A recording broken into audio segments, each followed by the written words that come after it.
Hey everybody, welcome back. This is Eric Faust of Camper Tech. Wanted to talk to you about a couple things today. Something came to mind. You know the old adage that the Boy Scouts used? I'm sure you know what that is, especially some of you who are maybe a little bit older. What was their motto? Yep, you got it. Be prepared. I'm going to give an example of today why I wasn't prepared. Got a mobile call and a person was having trouble with his Schwintek slide. Now, depending on your level of experience, we can all appreciate as to what difficulty Schwintek slides are. Yeah, that kind of fun. Anyhow, I thought I was equipped.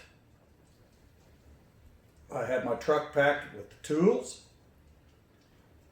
I knew the location. I had the knowledge. And I had the time. I thought I was all set for it. There's only one thing that was missing. The facilities. Now, I'm not saying go out and build the biggest, greatest facility out there. We can't do that. We all know that. Let's be real. But where we are today, it is a deluge. In other words, it is raining like crazy. Well, on this Schwintek, to properly service it, the outside fascia had to come off. Well, you can't do that when it's raining. So I had to come back. I wasted a trip there and then wasted a trip back. Not only my gas, but my time, the company's time, and the customer's time. Now, how could I have overcome that? Well, one would be we could have either towed it here or had the customer tow it here, and we could have put it in our indoor facility. Now, we are limited on space, and we have other campers in there that we're working on. So what do? Suppose we could wait till a nice day. But I think this customer wants his camper back. He wants to go where it's warm, and I don't blame him. So, how do you adapt and overcome? Well, it kind of came to me. Why not minimize the efforts by, again, having the proper equipment? In other words, I have all the tools, but I have the knowledge. There was one thing that was lacking, besides poor planning. And that's how I could work on this thing. And so I started poking around on the internet and found that they have, at a reasonable price, these carports that will fit RVs. They're fairly easy to assemble. They go up quickly, and you can work on an RV in any weather because you could actually throw heat underneath those things. Now, granted, if it's only going to take an hour or so, look, you don't want to waste 3 hours setting that thing up. This would be like, say, you were to do a mobile roof replacement, or you had to take a slide out. Okay, we've got that established. But make it worth your while. I guess, what I'm leaning to is try to anticipate the whole scenario.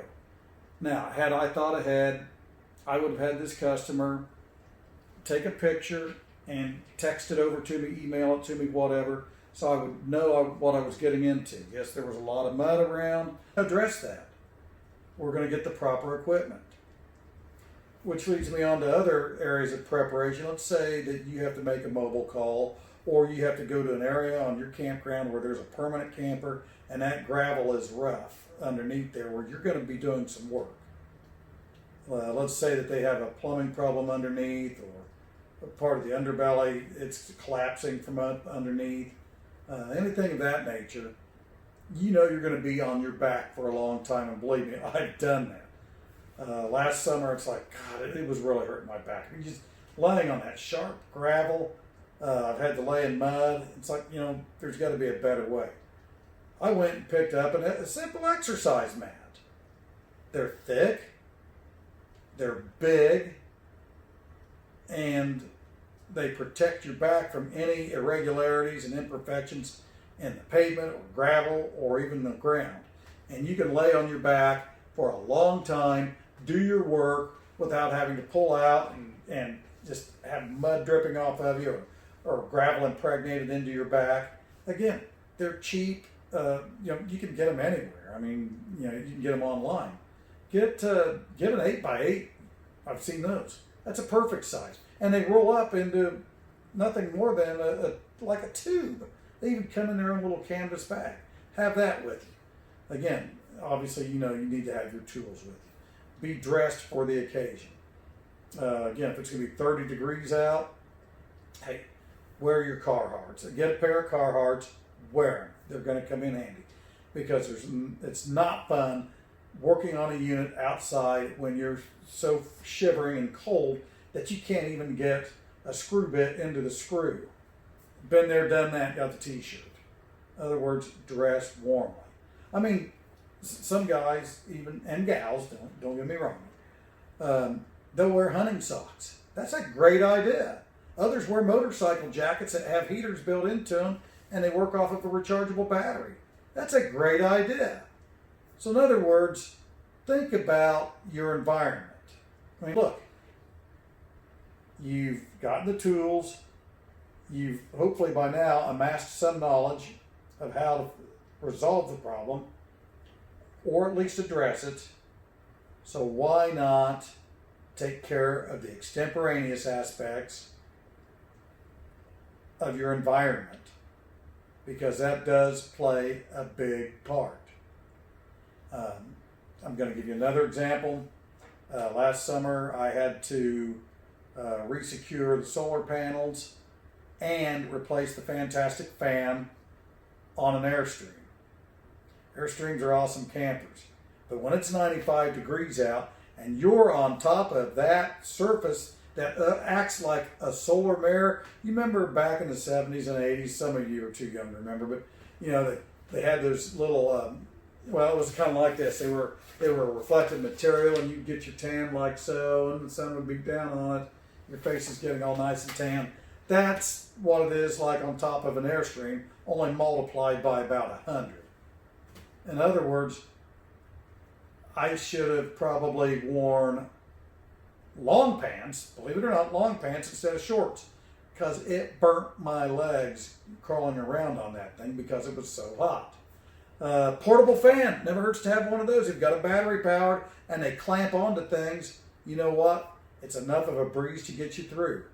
If you want to go into it a little bit deeper or a little fancier, they have portable umbrellas that just sit into a base. A lot of them are for beach wear, but you take that up there, spread out the umbrella, at least you're under some shade. So in other words, get yourself acclimated to your situation. I'm looking across our campground now and I'm saying, well, matter of fact, I'm looking over at my camper. Now, if I needed to get up on that roof today, I don't think I could because, again, it's raining so hard. But if I had a portable carport, I could put over it. Or if we had a carport beside our working facility, I could hook the tractor up, take it up there, fix it, bring it back. No problem. In other words, you're making yourself more efficient so you can go on to the next job. Because the more efficient you become, the more money you'll make. And with that said, invest a little bit. And for you campground owners, look, invest into your techs. If they can't afford the Carhartts, buy it for them. If they can't afford certain boots, buy it for them. If it would behoove them to work in an enclosed environment, say you don't even have a facility, hey, buy a carport. It's minimal investment. One of those canopy carports. It's a minimal investment, and for you, it can pay off in huge dividends down the road. Think about it. So again, be aware of your environment. something I didn't do today, and I got burnt for it. So I've got to go back when it gets nice out again. Who's that benefit? Nobody. So I just thought I'd let you know, give you a little piece of my mind on what not to do, because you know what? I'm human and I make mistakes too. So again, this is Eric Faust of Camper Tech. I appreciate you hanging with me. Let's get back to work.